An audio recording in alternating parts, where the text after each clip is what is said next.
अभी थोड़ी देर पहले स्मृति ईरानी जी ने चिरपरिचित अंदाज में अमर्यादित और बिल्कुल त्रुटिपूर्ण एक वक्तव्य राहुल गांधी जी के खिलाफ दिया है।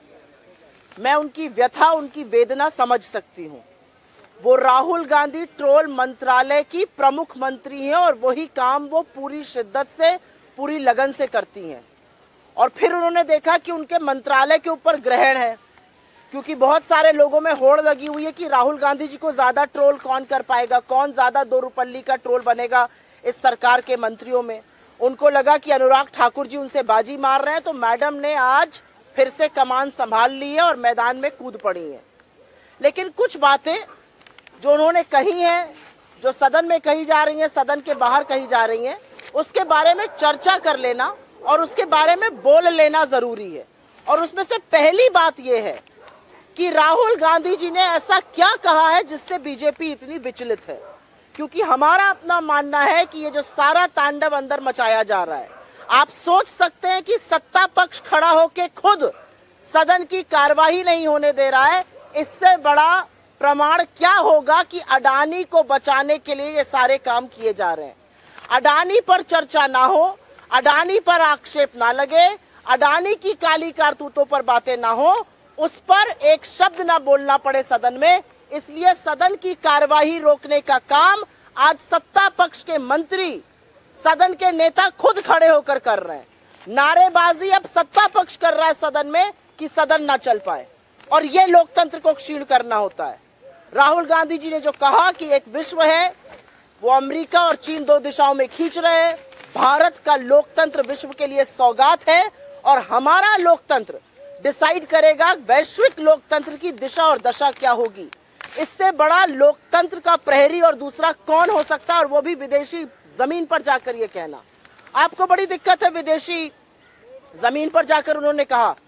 सुनिए वो सारे वक्तव्य जो मोदी जी ने विदेशी धरती पर, चाहे वो चीन हो, चाहे वो मॉस्को हो, चाहे वो यूके हो, जर्मनी हो, यूएस हो, साउथ कोरिया हो, ऐसी कौन सी भूमि है जहां पर उन्होंने जाकर देश का सिर नीचा करने का काम नहीं किया। जब आप चीन में जाकर ये कहते हैं कि हमने क्या पाप किया था, हम हिंदुस्तान में पैदा हो गए, ऐसे लोग सोचते हैं। आपको लगता है देश का सिर और देश का मान बढ़ाने का काम आप कर रहे हैं। और अब वापस मैं आना चाहती हूँ स्मृति ईरानी के वक्तव्य पे, और उस वक्तव्य पे आना इसलिए जरूरी है क्योंकि आपको दिक्कत हो सकती है राहुल गांधी जी ने क्या कहा, लेकिन प्रत्यक्षम किम प्रमाणम, आज सरकार जो सदन में कर रही है वो इस बात का प्रमाण है कि लोकतंत्र क्षीण हो रहा है। आप चुने हुए सांसद का एक वक्तव्य है, उसमें से 18 चीजें एक्सपंज कर देते हैं क्योंकि मोदी और अडानी का नाम साथ में है। ये लोकतंत्र को कमजोर करना नहीं है। आप प्रतिपक्ष के नेता कांग्रेस के अध्यक्ष के बयान से नजर नहीं नजारों की बात करते हैं कि शेर को और तमामों चीजों को एक्सपंज कर देते हैं। ये लोकतंत्र का क्षीण होना नहीं है। अगर एक बेबाक पत्रकार सवाल पूछता है उत्तर प्रदेश में सड़कों की हालत पर, तो उनको गिरफ्तार कर लिया जाता है, और ऐसे तमाम उदाहरण है। ये लोकतंत्र का क्षीण होना नहीं है।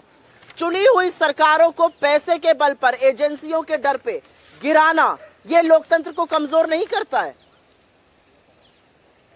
आगे मैं बताती हूँ, लोकतंत्र को कमजोर करने के इतने उदाहरण हैं कि ये लोग कहीं मुंह छिपाए नहीं छिपेंगे। लेकिन स्मृति ईरानी जी क्योंकि ट्रोल मंत्रालय को संभालती थी, उनके ट्रोल मंत्रालय पे खतरा था, उनको लगा कमान हाथ से चली जाएगी, वापस मैदान में कूद पड़ी हैं। मैं उनसे पूछना चाहती हूँ स्मृति जी, 2019 चुनाव के वक्त आपने कहा था 13 रुपए किलो पे शक्कर मिलेगी। लोकतंत्र को भूल जाइए 2 मिनट, आइए चूल्हे चौके की बात कर लेते हैं।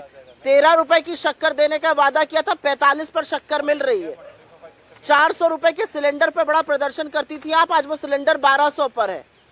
महिला सशक्तिकरण की बात करती थी, आप ही के एमएलए का लड़का एक लड़की का यौन शोषण करता है और उसकी हत्या कर देता है उत्तराखंड में, लीपापोती आपकी सरकार करती है, आप चुप रहती हैं।